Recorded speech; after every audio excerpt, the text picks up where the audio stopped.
Selamat pagi Bu Rizka Aprianti. Selamat pagi. Ya, salam hormat. Selamat pagi. Kami minta update informasinya Ibu karena berita ini tentu membuat kami ikut prihatin dengan apa yang terjadi. Tapi seperti apa kasus penjualan bayi ini terjadi, Bu Rizka? Baik, betul.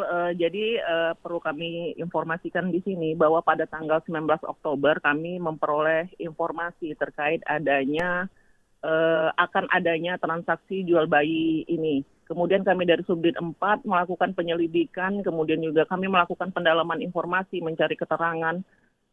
Tepat pada tanggal 22 Oktober, transaksi itu akan dilaksanakan, kemudian kami bergerak melakukan penangkapan pada tanggal 22 Oktober di salah satu rumah sakit di Kota Palembang. Demikian.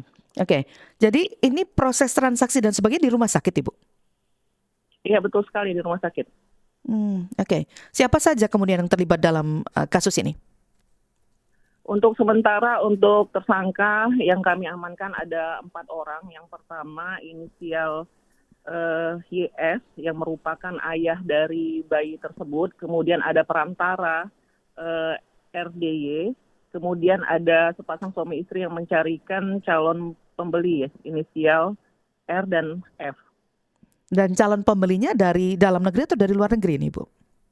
Untuk calon pembelinya dari dalam negeri. Oke. Motif pelakunya apa sampai menjual bayinya ini Bu? Untuk sementara hasil penggalian keterangan kami untuk motifnya sementara masih motif ekonomi. Oke. Jadi sebenarnya ini modusnya seperti apa sih Bu? Barangkali publik juga perlu untuk tahu supaya jadi apa ya istilahnya mungkin wawasan baru tentang modus-modus penjualan bayi yang mungkin belakangan marak terjadi ini, Bu Rizka. Jadi modus ini cukup memperhatikan juga dengan menggunakan salah satu aplikasi media sosial, Mbak. Jadi salah satu tersangka RDY ini berkomunikasi melalui postingan di media sosial dengan ayah bayi.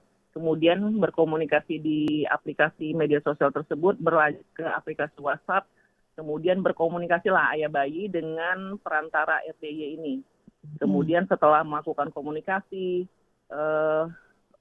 pembahasan terkait pemberangkatan dari Bekasi menuju ke Palembang, kemudian juga berkomunikasi juga antara RDY dengan sepasang suami istri yang akan mencarikan calon pembeli. Oke. Sebentar, dengan bahasa sederhana maka sebenarnya ada di media sosial itu yang akun yang menawarkan kalau misalnya ada orang yang mau jual bayi, kemudian Betul. Ini yang sedang berkasus ini, mereka sebenarnya bukan warga Sumatera Selatan, warga Bekasi. Bukan. Jadi bahasa mereka ini adopsi bayi, Mbak. Jadi di postingan itu yang bisa mengadopsi bayi, kemudian masuk ke kolom komentar, mereka berkomunikasi di kolom komentar itu. Nah, ketika masuk kolom komentar, mereka masuk lagi ke aplikasi WhatsApp untuk melakukan transaksi tersebut. Baik. Nah, si ayah yang menjadi pelaku ini ternyata warga Bekasi dan istrinya juga, Bu Rizka? Kalau aslinya untuk ibunya dari Malang, kemudian bapaknya dari Semarang, tapi mereka berpindah-pindah dari Bekasi menuju Lampung, dari Lampung ke Palembang. Baik. Dari modus ini sebenarnya ini adalah apa istilahnya mungkin tindakan yang baru pertama atau ini sebenarnya pelaku sudah melakukan praktek ini dalam jangka waktu tertentu, Bu Rizka? Sudah ada informasi soal ini, Bu? Untuk sementara hasil penggalian informasi kami dari para tersangka mengakunya baru pertama kali. Tapi kami terus melakukan pengembangan terkait kasus ini, Mbak. Baik. Ini ada indikasi misalnya terkait dengan jaringan penjualan bayi di Palembang, di kota-kota lain atau seperti apa ini, Bu Rizka? Tentu ini masih dalam penyidikan kami lebih lanjut. Kami melakukan pengembangan, mungkin ada kaitan dengan lintas kota, mungkin ada juga medis yang terlibat juga mungkin akan kami dalami di situ. Oke. Tapi bagaimana dengan posisi bayi kemudian ibu? Karena sang ibu juga baru saja melahirkan ya di Palembang ya? Ya. Ya. Jadi untuk sementara kami bekerja sama dengan KPAD, Dinas Sosial, kemudian juga Dinas PPA, kemudian juga kami letakkan untuk ibu dan bayi ini di Rumah Sakit Bayangkara untuk mendapatkan perawatan yang intensif karena mengingat ibu melahirkan dengan sesar dan anak juga baru berumur 5 hari. Oke, bayi dalam keadaan sehat, Ibu? bayi dalam keadaan sehat. Oke. Untuk kasus-kasus semacam ini sebenarnya pasal apa saja yang bisa dikenakan terhadap para pelaku ini, Bu Rizka? Baik, pasal yang kami terapkan di sini pasal 83 junto pasal 76F Undang-Undang Nomor 35 tahun 2014 tentang perlindungan anak dengan ancaman pidana paling lama 15 tahun dan denda paling banyak 300 juta rupiah. Oke. Untuk kasus ini maka yang kena jerat hukum adalah siapa saja ini?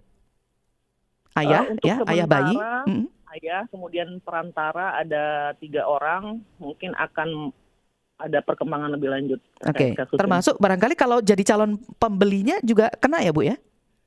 Iya, betul sekali, Mbak. Baik. Nah, Bu Rizka, ini kan jadi pelajaran berharga. Maka sebenarnya langkah apa yang bisa diambil untuk mencegah agar kasus serupa tidak lagi terjadi, Bu? Baik, mungkin ini perlu peran serta dari kita semua. Jadi mungkin ada masyarakat yang melihat, mendengar atau melihat postingan di media sosial, jangan ragu untuk melaporkan kepada pihak kepolisian untuk mencegah hal serupa bisa terjadi.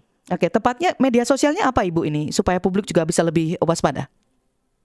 Di TikTok, Mbak. Oh, di TikTok ya. Jadi ada penawaran, kemudian pasangan suami istri melakukan komunikasi, chat, ya, oke. lanjut ke WhatsApp, chat, kemudian berlanjut untuk selanjutnya. Kemudian mereka tadi menuju ke Palembang untuk melahirkan di sana, kemudian untuk proses jual beli bayinya di sana. Memang dihargai sampai berapa puluh juta ini, Bu Rizka? Untuk sementara informasi yang kami dapat itu 25 juta. 25 juta itu murni semuanya diserahkan kepada orang tua bayi atau seperti apa? Jadi kalau untuk orang tua bayi 8 juta, kemudian sisanya 17 juta dari perantara ini. Oh, baik. Proses hukum selanjutnya kami tunggu. Terima kasih banyak waktunya sudah berbincang bersama Pro 3 RRI. Baik. Ya, AKBP Rizka Aprianti SH SKMA. Selamat berakhir pekan. Sampai jumpa, Bu Rizka. Baik, terima kasih, Mbak. Ya, demikian tadi perbincangan saya bersama dengan Kasubdit 4 Ditreskrimum Polda Sumatera Selatan. Kami berbincang bersama dengan AKBP Rizka Aprianti SH SIK MH.